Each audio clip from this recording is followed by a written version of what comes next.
Assalamualaikum warahmatullahi wabarakatuh. Pada video ini, saya akan menjelaskan tentang konfigurasi aplikasi dari Koperasi Simpan Pinjam Planet Biru. Nah, untuk melakukan konfigurasi aplikasi, di sebelah kanan ada menu yang ada nama administratornya. Jadi, ini nama administrator tergantung dari administrator yang login. Kemudian pilih konfigurasi aplikasi. Nah, pada layar akan tampil seperti ini konfigurasi aplikasi, peringatan bahaya. Pengaturan ini hanya dilakukan oleh tenaga yang benar-benar memahami sistem dan prinsip kerja komputer.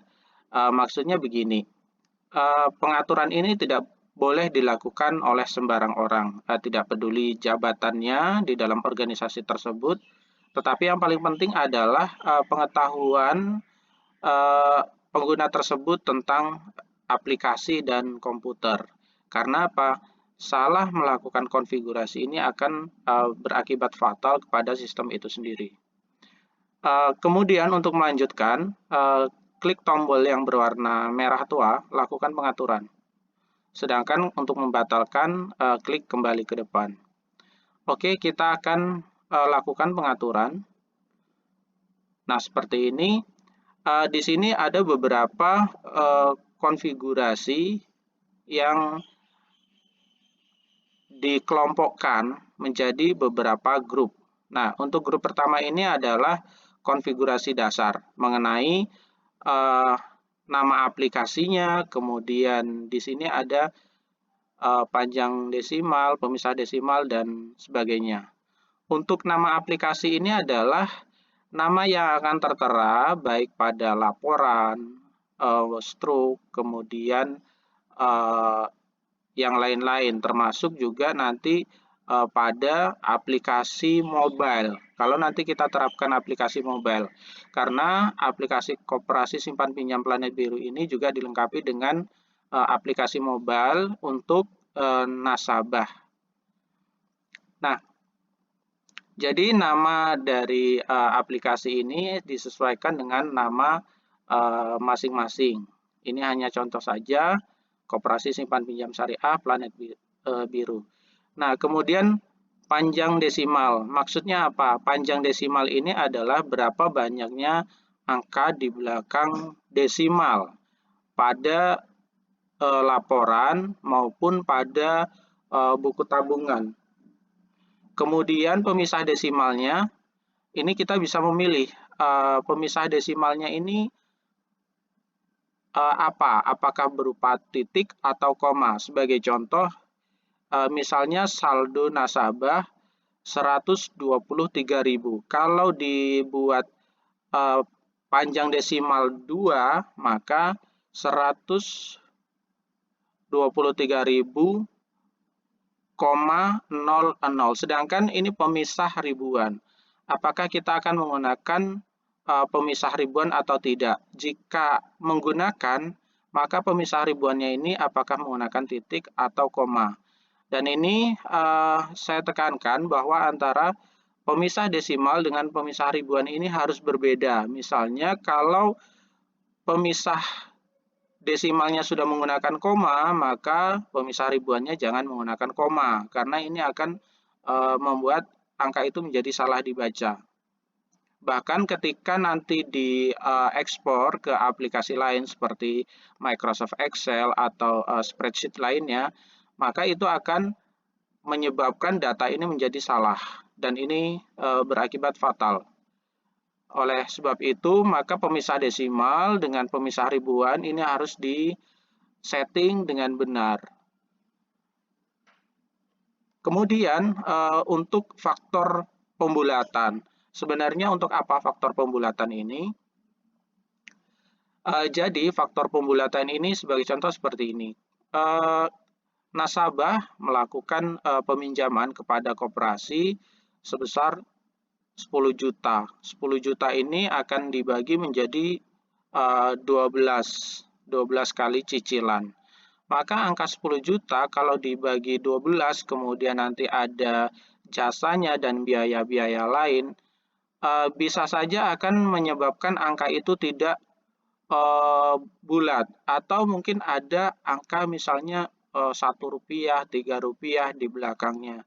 Nah, bagaimana cara nasabah itu menyicilnya kalau seperti itu? Maka kita bisa menggunakan faktor pembulatan. Faktor pembulatan ini sekali lagi tidak merugikan siapapun karena faktor pembulatan ini akan membulatkan angka dengan cara menaikkan pada cicilan-cicilan di awal. Misalnya begini, angka di belakangnya untuk cicilan pertama itu adalah Rp123. Maka kalau dibulatkan dengan faktor pembulatan 100, Rp123 itu akan menjadi 200. Begitu seterusnya sampai cicilan ke-11. Sedangkan pada cicilan ke-12 itu hanya sisanya saja. Dengan demikian tidak ada yang dirugikan dalam hal ini. Nah, mengapa ini penting? Karena ya nanti akan menyebabkan kesesuaian antara dana yang disetorkan dengan pencatatan, kemudian dengan kas dan sebagainya. Lebih baik kita menggunakan faktor pembulatan. Bahkan faktor pembulatan ini tidak hanya pada angka ratusan saja, bisa saja sampai 1000. Tapi kalau 1000 ini nanti akan terlihat pincang sekali antara cicilan terakhir dengan cicilan-cicilan sebelumnya. Nah, kemudian yang seterusnya ini ada alokasi database. Nah, sebenarnya angka yang dimasukkan di sini bukan untuk membatasi database-nya, tetapi hanya untuk memberikan peringatan kepada pengguna bahwa database-nya sudah terpakai sekian persen. Begitu. Setiap pengaturan ini ada tooltip-nya di sebelah kiri ya. Jadi kita bisa membaca lagi meskipun sudah lupa. Misalnya ini apa gitu kan. Jadi kita bisa membaca kembali keterangannya di sebelah kiri. Kemudian di sini ada daerah waktu. Daerah waktu ini apa gitu. Jadi daerah waktu ini kita bisa memilih time zone yang digunakan oleh koperasi. Mengapa ini penting? Karena sebenarnya komputer itu tidak hanya memiliki waktu lokal saja sebagaimana arloji kita atau mungkin jam dinding di rumah kita, tapi komputer itu bersifat global dan memiliki satu waktu acuan yang disebut dengan GMT. Jadi waktu ini sangat penting, terutama seperti misalnya di database. Jadi kalau transaksi dilakukan jam 10, nah jam 10 ini jam 10 apa? WIBK, WITK, atau WITA, atau waktu yang lain gitu kan. Jadi komputer harus jelas. Dan ketika nanti data itu akan ditampilkan dalam bentuk laporan, maka laporan itu akan sama dengan kondisi sebenarnya. Kemudian yang berikutnya ini adalah arahkan ke HTTPS. Jadi maksudnya seperti ini. Kalau pengguna nanti mengaksesnya tidak menggunakan HTTPS, ini akan dipaksa langsung menggunakan HTTPS. Kalau ini diaktifkan. Namun jika tidak, ya tergantung. Kalau pengguna menulis alamatnya tidak dengan HTTPS, maka pengguna tersebut akan mengakses alamat yang bukan HTTPS. Kemudian penggunaan CDN. Jadi CDN ini untuk apa sih gitu? CDN ini berguna untuk menyimpan data yang kita cache. Nah, data-data ini seperti apa? Seperti contohnya gambar yang bersifat statik, kemudian file HTML, file CSS, atau ikon, font, dan sebagainya. Mengapa penggunaan CDN ini penting? Nah, penggunaan CDN ini diperlukan jika akses ke server itu sering. Jadi untuk mengurangi beban server. Sebagai contoh begini, saya menggunakan CDN di server A. Kemudian pada saat pada saat akses pertama, maka data gambar seperti ini, gambar profil akan disimpan pada server A tadi. Nah, selanjutnya ketika ada orang lain membuka halaman ini yang mengandung gambar ini, walaupun orang lain itu menggunakan komputer yang berbeda dengan komputer yang saya gunakan, maka gambar ini akan diambilnya bukan dari server aplikasi ini, tetapi dari server A tadi. Nah, itu pentingnya menggunakan CDN. Kemudian ini alamat CDN-nya ya. Alamat CDN maksudnya adalah URL-nya. Nah, ini nanti akan menggantikan base URL dari si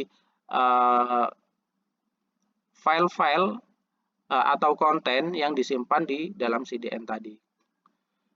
Kemudian di sini ada pilihan login tunggal administrator. Nah, login tunggal ini gunanya seperti ini. Jika administrator itu membuka aplikasi dari tempat lain, jika ini diaktifkan, maka misalnya saya sudah login di komputer, kemudian saya login lagi di handphone, maka yang di komputer ini akan logout sendiri. Nah, tujuannya untuk apa? Tentu saja untuk keamanan. Nah, ini bisa diaktifkan, bisa tidak, tergantung dari kebutuhan. Begitu pula dengan login teller. Ini prinsipnya sama dengan login administrator. Nah, kemudian ada nama cookie. Nama cookie ini adalah pengenal yang akan menyimpan session dari aplikasi. Jadi, nama cookie ini kalau kita ganti, otomatis orang lain yang tadinya sudah login, dia harus login lagi. Nah, mengapa nama cookie ini penting? Ya, tentu saja ini untuk keamanan ya. Salah satu layer dari keamanan, yaitu di sisi aplikasinya. Kemudian umur cookie dan session. Nah, umur cookie dan session ini kita bisa pilih mulai dari 5 menit sampai 24 jam. Ini untuk apa? Jadi seperti ini. Ketika kita mengakses sebuah website, kemudian si website tadi kan mengirimkan cookie ke browser atau klien yang mengaksesnya. Dan si server itu sudah berjanji bahwa dia akan menyimpan cookie-nya selama waktu tertentu. Misalnya 24 jam atau 5 menit dan sebagainya. Kita anggaplah 5 menit. Nah,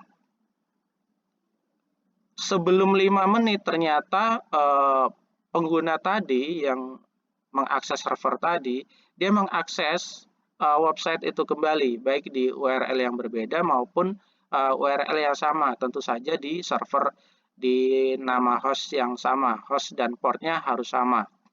Nah, kemudian browsernya akan membawa cookie yang tadi dikirim oleh si browser. Nah, si browser juga menyimpan cookie-nya selama 5 menit. Server menyimpan session selama 5 menit, browser juga menyimpan cookie selama 5 menit. Kalau kurang dari itu, maka si pengguna tadi tidak perlu melakukan login karena si server masih mengenalinya. Tetapi kalau sudah lebih dari 5 menit, si browsernya sudah menghapus cookie-nya dan si servernya juga sudah menghapus session-nya. Akibatnya apa? Ketika mengakses kembali, si server sudah tidak mengenali lagi bahwa pengguna ini adalah pengguna yang pernah login sebelumnya. Nah, inilah konfigurasi dasar dari aplikasi Koperasi Simpan Pinjam Syariah Planet Biru. Selanjutnya kita akan masuk ke grup akses aplikasi. Untuk akses aplikasi ini apakah kita akan membatasi akses teller atau tidak? Misalnya kita akan membatasi bahwa teller hanya bisa login di kantor, maka kita pilih iya di sini. Kemudian kita tentukan alamat IP dari kantor atau loket di mana teller bisa mengakses aplikasi tersebut. Tentu saja kantor maupun loket harus menggunakan IP address statik.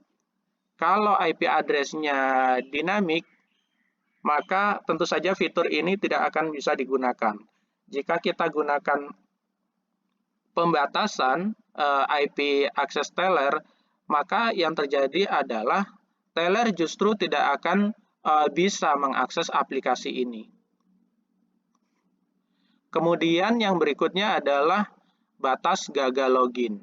Nah, batas gagal login ini maksudnya begini, kalau pengguna baik itu teller maupun administrator melakukan login, tetapi gagal karena lupa password. Ya biasanya gagal login karena lupa password. Kalau lupa username tentu tidak akan masuk ke kriteria ini karena gagal login ini adalah akan dihitung per user. Nah, apabila lebih dari batas yang kita tetapkan selama rentang yang kita tetapkan juga, maka user tadi yang gagal login tadi akan diblokir.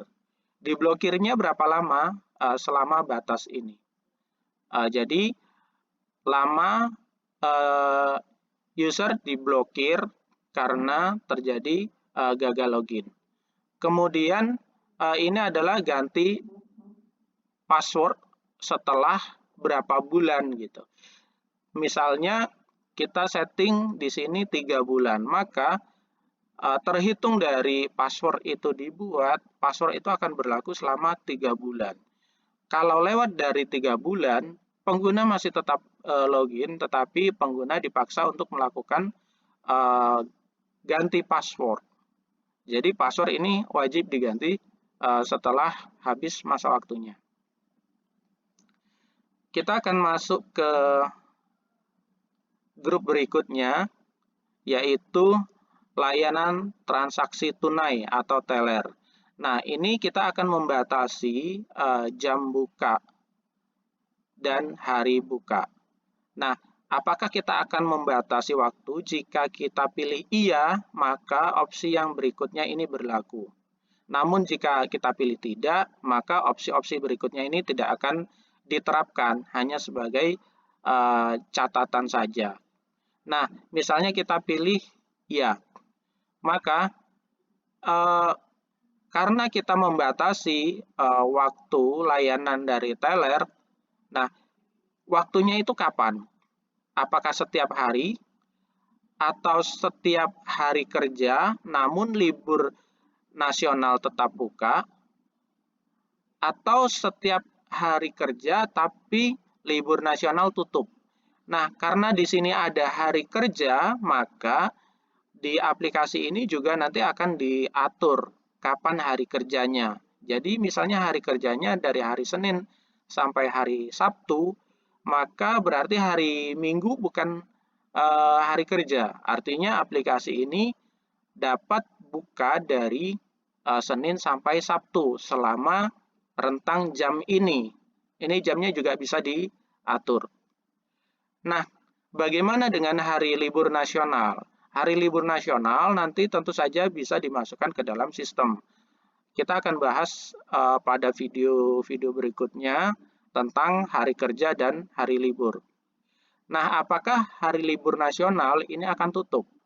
Kalau hari libur nasional ini kita pilih tutup, maka walaupun hari Rabu itu adalah hari kerja, tapi karena termasuk ke dalam hari libur nasional pada tanggal tersebut, maka teller tidak bisa melayani. Artinya, teller hanya bisa login, tapi ketika akan melakukan transaksi, sistem akan menolaknya. Sistem tidak akan menampilkan halamannya.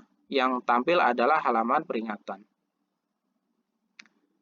Nah, ini bisa dipilih tentu saja sesuai dengan kebutuhan masing-masing koperasi. Kemudian untuk grup berikutnya adalah fungsi utama. Nah, fungsi utama ini mengenai mata uang yang akan digunakan, kemudian bagi hasil dan seterusnya. Nah, maksudnya mata uang standar ini apa? Mata uang yang akan dipilih secara default. Jadi walaupun administrator ataupun teller tidak memilih mata uang, maka mata uang yang terpilih adalah rupiah, otomatis akan rupiah. Kemudian terapkan bagi hasil. Jika diterapkan bagi hasil, maka sistem akan menghitung bagi hasilnya. Bagi hasilnya berapa, kemudian nanti akan dihitung dengan menggunakan saldo rata-rata harian yang dihitung setiap hari dan akan dibagikan pada tanggal yang sudah ditetapkan.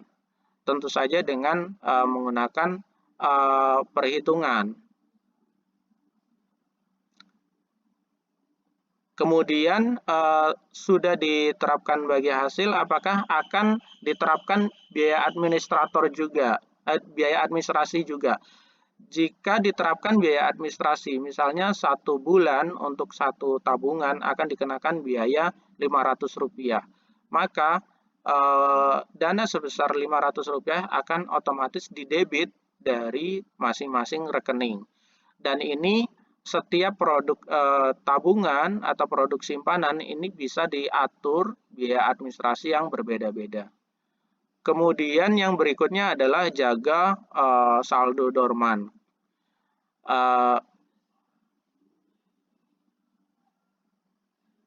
Jadi kalau saldo dorman ini dipilih iya, maka akan saldo ini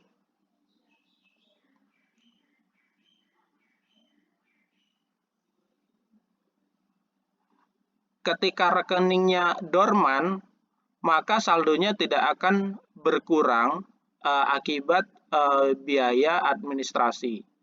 Kemudian yang berikutnya adalah biaya dorman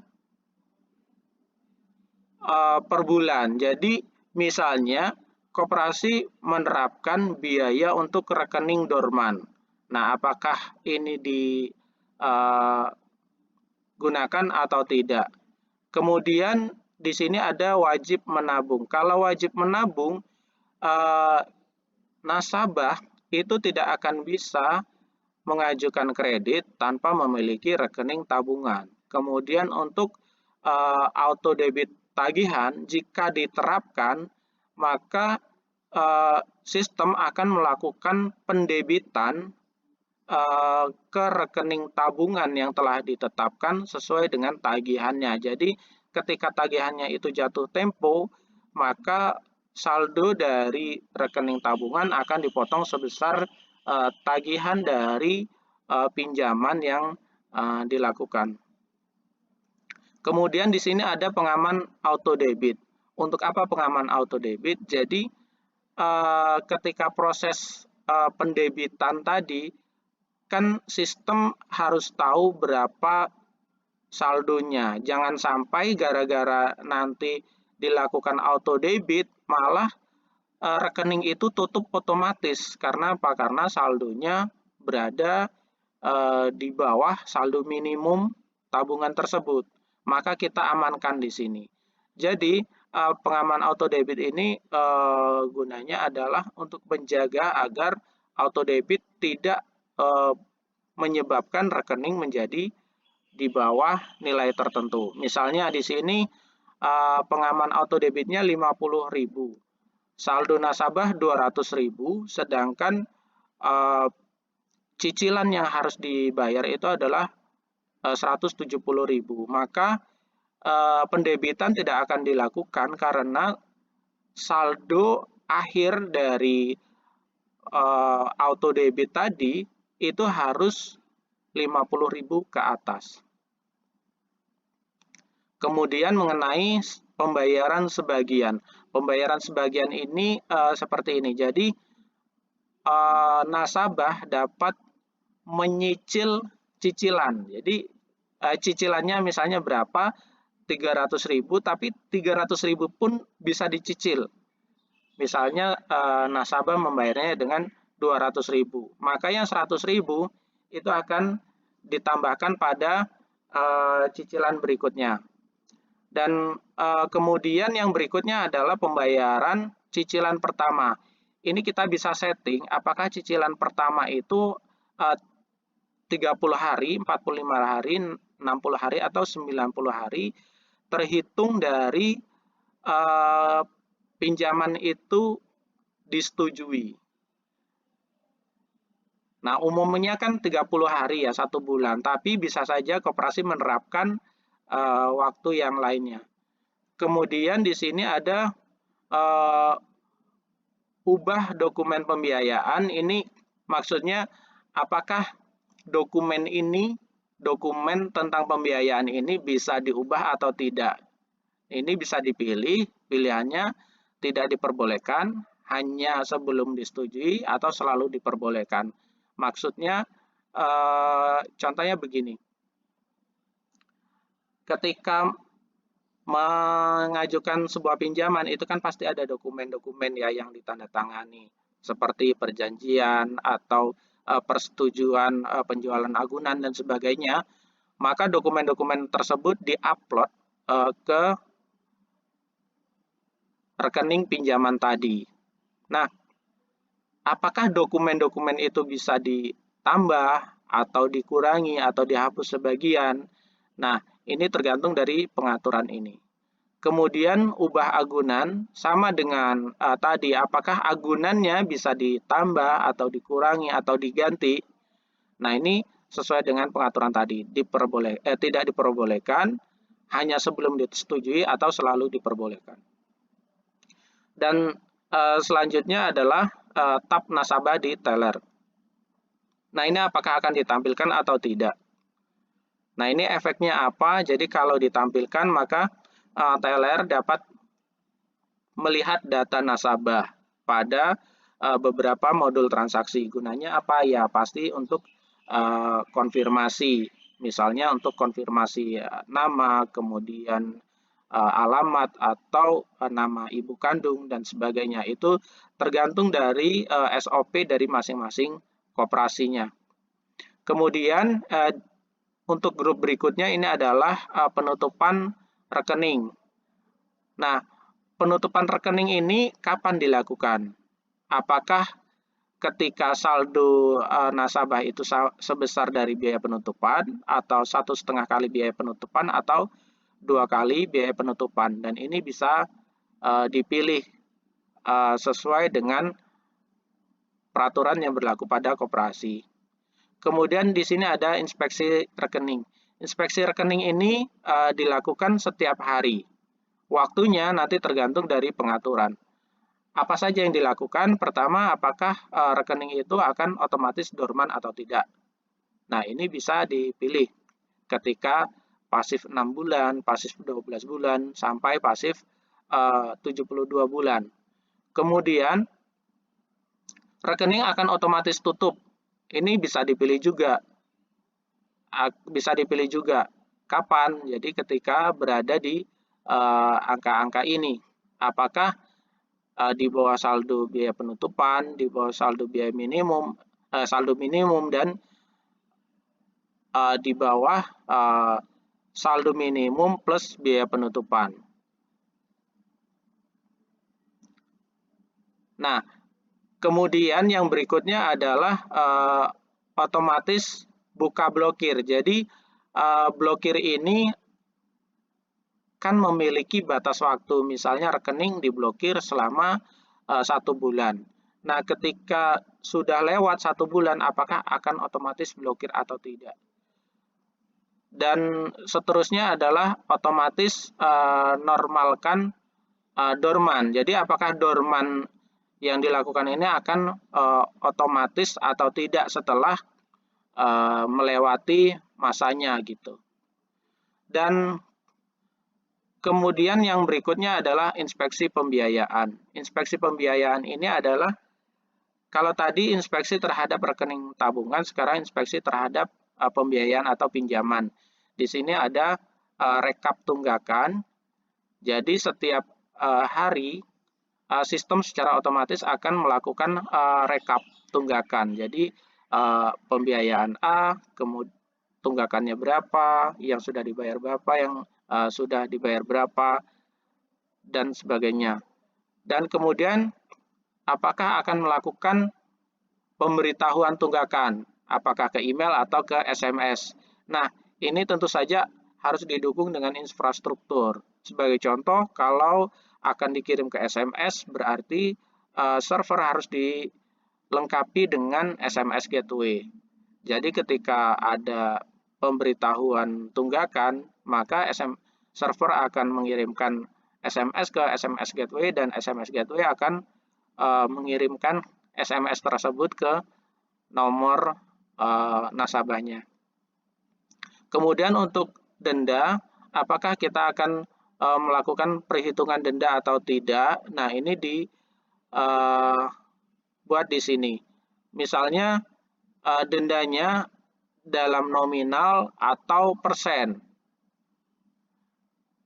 Kalau dalam nominal, maka angkanya akan mutlak. Misalnya ditulis 10.000, maka ya 10.000 itu dendanya. Tapi kalau persen maka tergantung dari tagihannya. Kalau tagihannya misalnya 1 juta, ininya 0,1, berarti 0,1% dari 1 juta. Kemudian apakah hari libur akan dihitung atau tidak? Nah, normalnya hari libur kan tidak dihitung dalam perhitungan denda. Jadi walaupun nasabah itu telat 2 hari, tetapi 2 harinya itu merupakan hari libur, baik itu hari libur mingguan maupun hari libur nasional, maka nasabah tadi tidak dikenakan denda. Kemudian yang berikutnya adalah dokumen yang diunggah. Nah, ini apakah kita akan melakukan kompresi gambar atau tidak? Biasanya untuk dokumen dalam bentuk gambar yang di-scan ukurannya menjadi sangat besar dan itu akan membebani server karena server menyimpan data yang besar padahal data tersebut bisa dikompres dan sebenarnya kita juga tidak butuh gambar itu menjadi sangat besar. Misalnya gambar yang diupload tersebut ukurannya 6 mega dalam format JPEG. Nah, 6 mega itu kan sebenarnya tidak penting. Gambar 6 mega kita bukan untuk mencetak lagi, tetapi dokumen ini untuk dibaca, untuk sebagai catatan. Maka 6 mega ini kalau dikompres menggunakan kompresi gambar mungkin bisa menjadi 500 kilo, 500 kilobyte. Berarti kita bisa melakukan penghematan. Nah, kemudian ketika dikompres ini, tentu saja kalau gambar itu dimensinya juga dikurangi. Nah, berapa lebar maksimum dan berapa tinggi maksimum dari gambar. Nah, tentu saja kompresi gambar ini akan tetap mempertahankan aspek rasionya. Jadi bukan nanti lebarnya ini dikali ini, tetapi tergantung dari gambar itu dimensinya seperti apa, apakah landscape atau portrait. Nah, itu saja untuk konfigurasi aplikasi ini. Mohon maaf kalau saya salah dalam menjelaskan. Silakan nanti dibaca sendiri di deskripsi yang ada di sebelah kiri. Jika ada kesalahan dari saya akan menyertakan dokumen pada paket berlangganan atau pembelian dari aplikasi koperasi ini, dokumen yang lebih lengkap daripada video kali ini. Jadi nanti dokumen ini akan menjadi acuan pertama, sedangkan video ini hanya bersifat sebagai gambaran umum saja. Demikianlah, kita akan berjumpa lagi pada video-video berikutnya, masih tentang koperasi simpan pinjam syariah Planet Biru. Terima kasih.